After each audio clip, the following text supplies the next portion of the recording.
Islamabad supreme court Toshakhana फ़ौजदारी case में PTI chairman जी अपील ते ट्रायल रोकण वारी अपील रद्द करे केस इस्लामाबाद हाई कोर्ट के वापस मोकिले छॾियो। जस्टिस यहिया आफरीदी ऐं जस्टिस मुसरत हलाली ते ॿधल ॿ रुकनी बेंच पीटीआई चेयरमैन जी दरख़्वास्त ते केस जी ॿुधणी हलाई।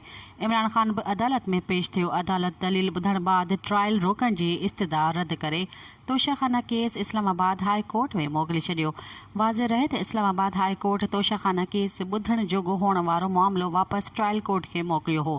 पीटीआई चेयरमैन हाई कोर्ट तरफ़ां ट्रायल कोर्ट जे फ़ैसिले ख़िलाफ़ हुकुम खे सुप्रीम कोर्ट में चैलेंज कयो हो। गुज़िरियल ॾींहुं chief justice Umar Ata Bandial PTI chairman जी अपील ते ॿुधणी लाइ सुप्रीम कोर्ट जी 2 रुकनी बेंच क़ाइमु कई हुई। मज़ीद ख़बरनि ऐं तफ़सीलात लाइ विज़िट कयो असांजी वेबसाइट www.awamiNewsHD.com ऐं ॾिसंदा रहो अवामी न्यूज़ HD।